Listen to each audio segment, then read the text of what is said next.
乌克兰首款国产履带式装甲运兵车亮相。乌俄战争打到现在，有一句话火力军经常看到，那就是乌军越打越强，俄军越打越弱。事实证明，这真不是吹的。继无人机、导弹等武器，乌军又推出了一款履带式装甲运兵车，代号斯基夫。从照片来看，颜值相当不错，长得和美军 M113 很像，性能也相当强，无论是防御还是火力都超过了 M113。那么在乌俄战场上，斯基夫运兵车能起到多大的作用？现在的乌克兰已经开始使用机器人，运兵车还有用吗？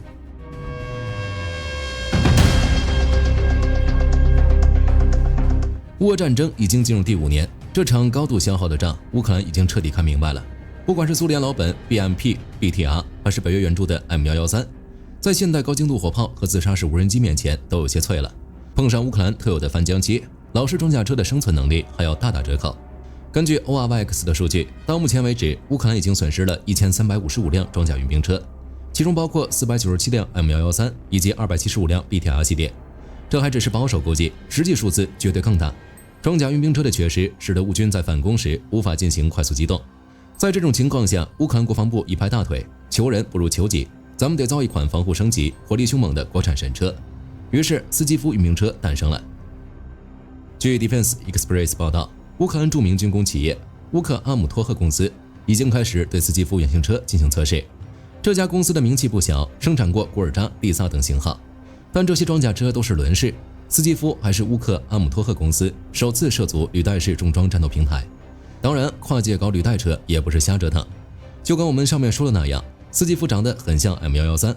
火力军估计，乌克阿姆托赫公司借鉴了 M113 的设计。乌俄战争期间，乌军获得了大量的 M113， 表现也相当出色，可靠、好维修、空间大、越野性能强。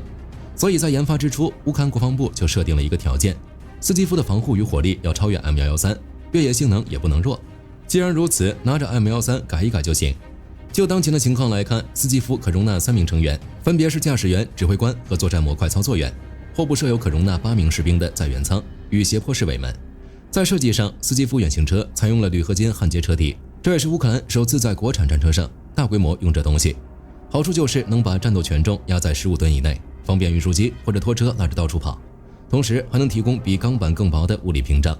不过铝合金太娇贵，焊接工艺要求极高，原材料严重依赖进口，万一在前线被炸了个窟窿，野战维修营的老师傅直接抓瞎。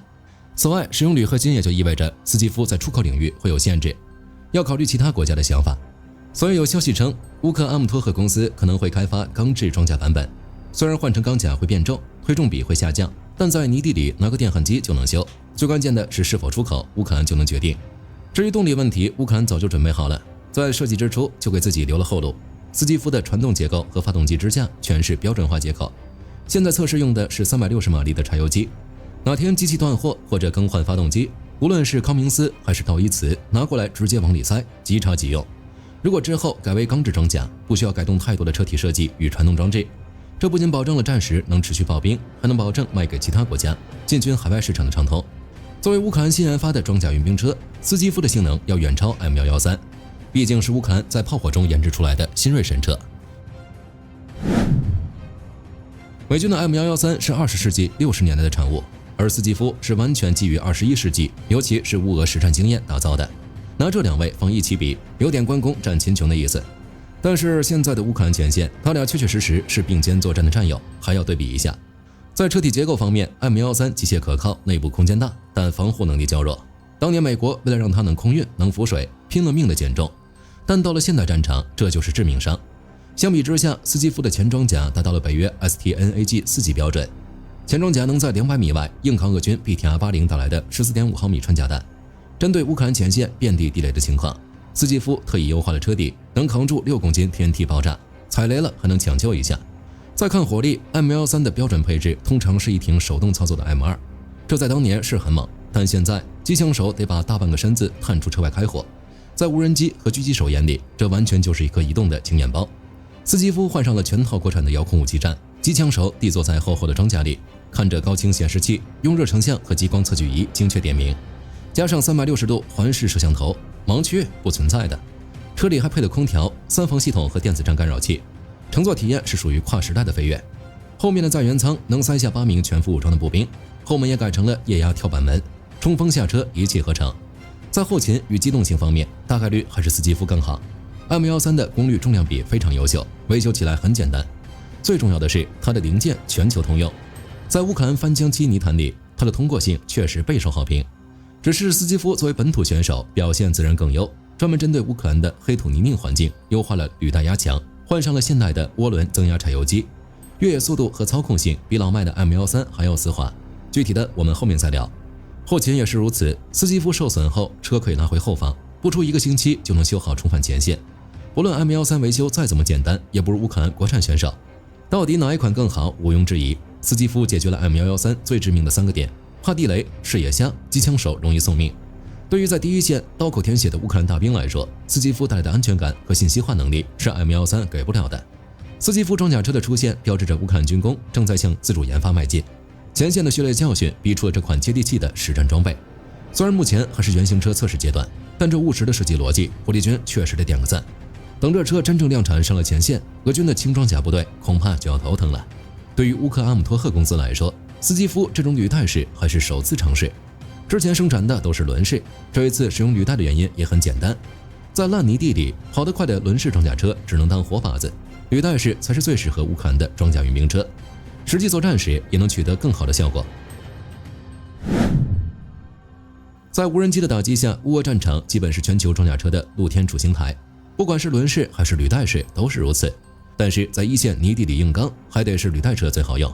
每年春秋2季，乌克兰的黑土地都会进入臭名昭著的翻江期，那泥巴不仅深，还黏得要命。在这个时候，轮式装甲车，比如 BTR4 或者是崔克，就算轮胎装了中央充气系统，照样不行。从专业的物理指标来说，履带车的单位接地压强，仅为轮式车的几分之一。斯基夫虽然重达15吨，但人家采用了宽履带设计，把重量完美平摊到了地上。当轮式车在泥地里疯狂打滑，进退两难的时候，斯基夫能在深泥、厚雪甚至农田里如履平地。这就带来了一个问题：轮式车怕陷车，只能乖乖走铺装公路，结果就是被俄军的火炮提前预瞄，露头就秒。而斯基夫这种履带车可以从没有路的侧翼或者防御薄弱的野地发起突击，主打一个出其不意。除了烂泥，现在战场上的 FPV 自杀式无人机也是装甲车眼里的老父亲。这东西一旦炸开，满地都是碎弹片。轮式装甲车的橡胶轮胎再怎么防弹，被炸个几下也得当场趴窝。履带车虽然结构复杂，开起来又吵又颠，但它的金属履带对小口径碎片和地雷的抗性绝对是碾压级的。退一万步讲，就算被炸断了一节履带或者负重轮受损，斯基夫也能靠着剩下的结构带伤脱离火线。在这种连个掩体都没有的大平原上，这种强行开溜的能力最大限度地保证了生存能力。就火力军来说，轮式车跑得快，适合在城市巷战或者大后方巡逻，但真要在一线作战，斯基夫这种履带式平台才是能让部队全天候、全地形展开进攻的存在。等到斯基夫量产后，会对战局的影响是很大的。乌克兰总参谋部早就放话了，现在反攻推不动，就是因为缺乏能扛着炮火和地雷强行穿过死亡地带的装甲平台。而斯基夫的出现解决了一切问题，极高的防雷和防弹标准，让步兵班能以最高级别的安全系数直接怼到俄军的战壕脸上。面对这款在烂泥地里如履平地，怎么炸还能跑的履带怪兽，俄军前线的步兵估计要骂人了。本来指望烂泥巴能拦住乌军的冲锋，结果人家自己造了防线车，被揍的会更惨。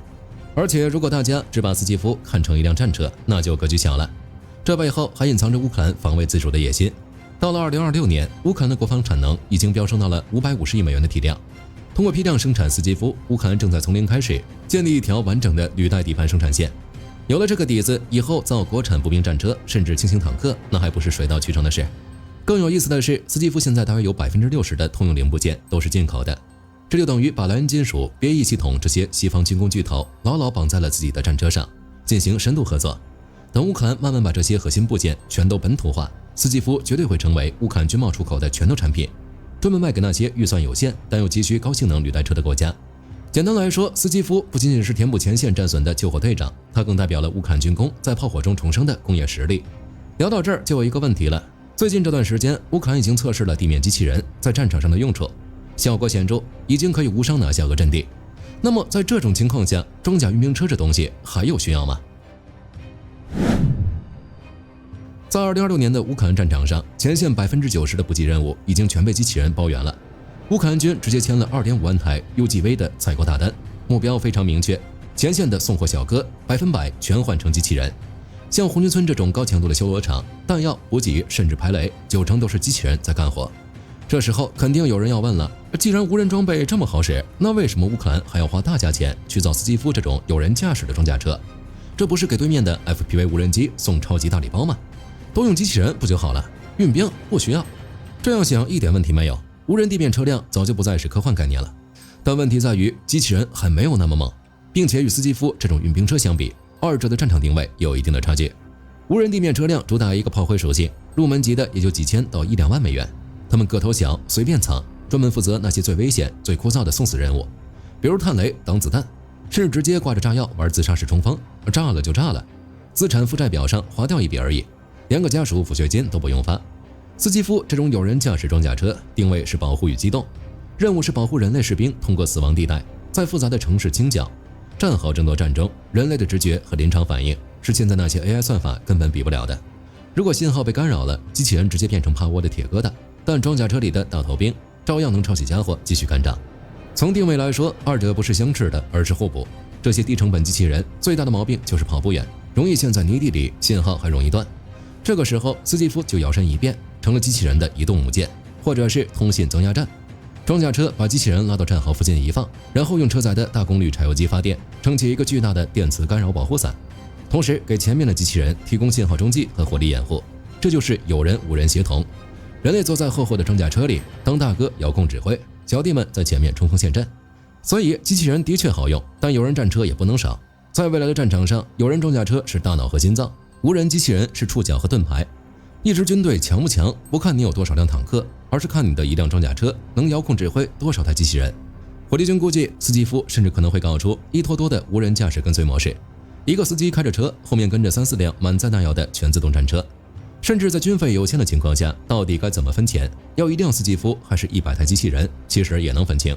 在现在的消耗战里，造一辆俄军 T90M 坦克的钱，能买3200架重型 FPV 无人机。从这个角度看，都不需要造坦克，全都拿来搞无人机就行了。但实际上，俄罗斯不会这么做，乌克兰也不会。乌克兰军方高层如比列茨基准将指出，集成机器人可以将一线步兵需求减少30%至80%，但这节省下来的精锐步兵必须在斯基夫这类装甲车辆中才能安全投送到突破口。所以未来的资源分配绝对是双轨制，拿出80%的预算，大规模铺设低成本无人机和机器人，靠规模去堆死对面，消耗对面的防空资源。剩下那20%的预算，维持斯基夫这类有人平台，确保关键指挥和精锐运输。说白了，这些钱买的是车上的防御系统、装甲和电子战模块。20%这个数字，火力军都觉得少。培养一个精锐士兵的成本，外加阵亡后的政治代价，远比一辆装甲车贵得多。总的来说，斯基夫装甲车的诞生意味着乌克兰军工已经进步到了一个新的阶段。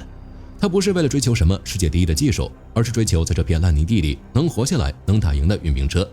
对于乌克兰大兵来说，一个能扛14.5毫米穿甲弹与6公斤反坦克地雷的运兵车，安全感拉满，乌军的反攻进度恐怕会更快。好了，本期视频到这儿就结束了。各位觉得斯基夫装甲车能对乌军起到多大的作用？大家一起讨论。最后别忘记点赞关注，我是火力军，下期见。好的，各位观众朋友们，我们频道一直在聊真实的军事资讯和武器装备，后台也经常有朋友问，有没有值得推荐的入门级模型？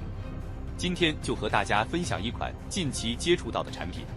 首先，它的外形还原度做得相当不错，比例准确，武器上的一些关键细节和标识也都有体现，材质也说得过去，拿在手上有不错的分量感。其次，它具备一定的可动性，对于理解基础操作原理有一定帮助，让它不仅是个静态摆件。综合它的做工和可玩性来看，价格确实比较亲民。对于想入门模型收藏，或者单纯想在桌上贴一个摆件的朋友来说，是一个性价比很高的选择。商品链接已经给你们上了，感兴趣的朋友可以自行了解。